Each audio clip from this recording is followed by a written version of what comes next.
The comments made by Jeremy Clarkson about Meghan Markle in The Sun have been condemned as vile, horrific and abusive.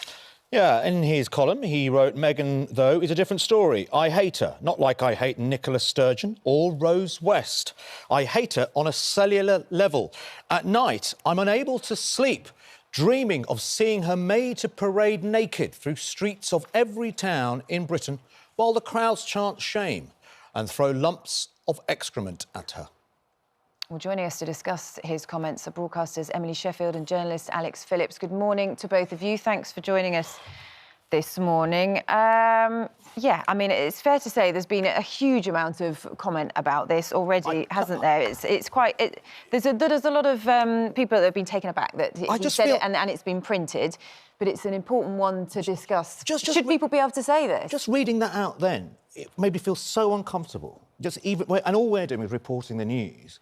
In the 5 years I've been here at GMB, I never thought in a million years I'd be reading something like that out, attributed to one of our biggest stars in the country, who's written in one of the biggest tabloids. It's quite extraordinary. I mean, Alex, let's start with you. Is there any defence? Should people be able to say anything they like, or is there a line?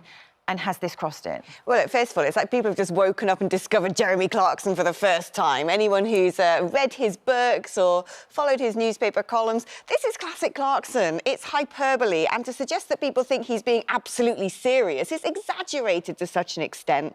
There's the Game of Thrones reference in there as well, with this being paraded through the street. It's suggesting the public aren't discerning enough to know when he's deliberately pushing boundaries to be offensive, and of course, it is offensive, but actually take this seriously. He's not there to be taken seriously. And we have organisations, the Independent Press Standards Organisation, who's there to monitor the accuracy of journalism, whether there's incitement to hatred, so on and so forth. Let them do their job. But otherwise, don't think that, you know, the general public don't get what Clarkson's doing here. This is how he makes his money. How do you know, Alex, that somebody at home reading that column isn't taking it seriously? We know that violence against women is... I don't think anyone's that stupid. They didn't watch... Sure? How do you know? How do people... I don't know, but I didn't watch Game of Thrones and then think people are then expecting people to be paraded down the streets and have excrement thrown at them. I don't think the general public are that idiotic. He's writing a column, an opinion, a voice in the biggest tabloid newspaper in the country. Do you not believe there should be consequences to that? That's up to them, and that's up to the Independent Press. Would you write that then? You'd write that? I wouldn't write that, no. So why wouldn't you write that then? Because that's not my opinion. I mean, you used the word opinion earlier, and that is what it is. And, you know, a lot of the time I actually But if it was your opinion, would you be happy to write that? I probably wouldn't use that sort of... Why not? Because it's not my tone, and I'm not Jeremy Clarkson. I don't try and mimic Jeremy Clarkson, and I don't have necessarily always his same sense of humour. So, no, it's not the sort of thing I would say. I'm not a stand-up comedian, and I'm not a highly opinion-driven... Neither is he. But his word is there to be found funny, and it always has been. I think if people are suddenly thinking, oh, my gosh, you know, Jeremy Did you laugh at that? Meghan Markle being paraded naked down the street. You laughed at that, did you? There's parts of that column that I found really funny. Of course I did. Which bit did you find funny out of that? Running naked down the street throwing excrement? But that is, you know, that is a device reflecting something that happened in Game of Thrones, one of the most widely watched television series of all times. Does he mean it? Of course he doesn't mean it literally. But it's directed at a person. It's not only sort of obviously hurtful for that person, but on a wider level, what he's suggesting, even if it's tongue-in-cheek, is kind of like, is this appropriate to be talking about a female like this? But is it appropriate to talk about a female, a male, whoever? It doesn't matter.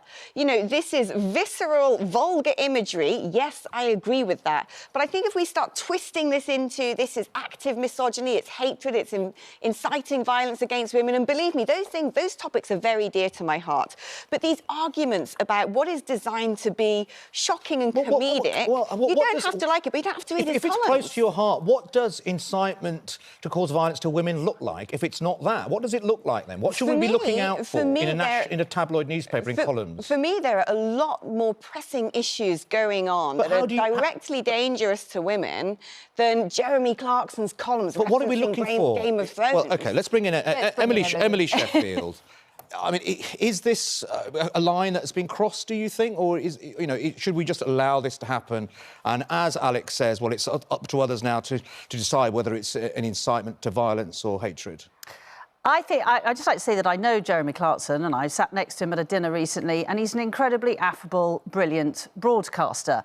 I do suspect that he wrote this thinking it would be humorous. However, taking this in the broader context of what has been happening with Meghan and Harry, but particularly Meghan, their Netflix series focused on a lot of online hatred. A lot of it, most of it utterly vile. And also within this country, for a very long time now, for a number of years, there are a lot of newspapers, tabloids, that are writing about Meghan non-stop with very damning headlines, calling Harry traitor, and before that, there's just constant negative reporting. Their Netflix show was about her feeling and Harry feeling that their story was constantly told in a negative way, and that was fueling a lot of online hatred. They've had death threats. Every time they move somewhere, their home address is released. That was in the programme. So you can't just say this is Jeremy being a bit funny, because you've got to also take it in the wider context that, yes, this was printed in a newspaper. Yeah. So for you, whatever the intent, it's crossed the line. I think it's crossed a line in that why can't people understand or have the view that some of what Harry and Meghan are trying to say is that when you are a public figure, there is a real danger of hatred online, of death threats, of them needing to have security. And, of course, Jeremy would have meant it as a joke. This is not a man, I think, who talks about violence against women, but he is a broadcaster. He's just written about violence against women. Well, I do think there is a Game of Thrones. There is a Game of Thrones reference here. But I'm not excusing it, by the way. I'm really not. So I can incite violence to women if I'm quoting something from Games of Thrones or The Godfather or some horror movie. I mean, how does that make it any better? I'm not sticking up for it. I went on and I damned it on Twitter and Instagram yesterday. I am one of the few people, I think, working in journalism at the moment as a columnist in the Evening Standard who is desperately trying to put a more reasoned argument around Meghan and Harry, because I do think most of the newspapers in this country at the moment are carrying mostly negative stories. OK, well, let's just go back to Alex, because, then, in that case, if you see it in the context of, we had the documentary where they talked quite clearly about how they felt persecuted by the press, what had been going on. If you see it in the wider context of what's been going on, you still think that it was acceptable to... Let's draw a line between two things here. One is what Harry and Meghan have done in many respects. And, I do agree that there's nuance in the Harry and Meghan narrative. They've definitely gone through some pretty horrific stuff that the average everyday person going to do their groceries at the local supermarket don't go through. And believe me, as someone who represented the Brexit Party and was a politician during that tumultuous period, I've been spat on, had my hair pulled and been called all sorts of names. So I do have sympathy.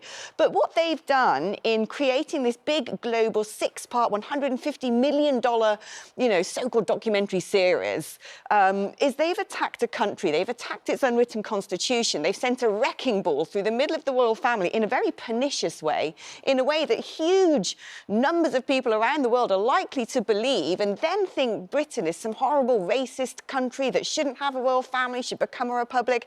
What Jeremy Clarkson's done is clearly just hyperbole in what he thinks is humour. It's not believable. So in some respects... Sorry, we cannot compare what went on in that programme to writing he wants her shamed and have excrement thrown through. But that's what I'm saying, we can't compare. They're very different things. And also your idea they've put a wrecking ball through the monarchy. Sorry, is the monarchy OK today? Is King Charles OK? Is the Queen Consort OK? She just had lunch with Jeremy Clarkson. What's wrecking ball? We do have to bring this to a close, I'm afraid. If it's hyperbole, it's coming from the tabloids and people like you talking about wrecking ball. We're not going to have any agreement here. Thank you both very much, though, for coming in to discuss this. And also, we've had lots of people getting in touch with their views. I think it's fair to say there are very strong feelings. And it'd be interesting to see if there's any response to the royal families. It's worth noting that Jeremy Clarkson was a private Christmas party with the Queen Consort Camilla last week. So it'd be interesting if there's a response from there. We did reach out to Jeremy Clarkson to comment on the criticism levelled against him. We are yet to hear back, and The Sun has said it is not going to comment on his comments. And can I just say, we've talked about some very, very sensitive issues, and I know people out there are suffering in all sorts of ways, and we just want to say that we've got you. And there's help and guidelines on the ITV website.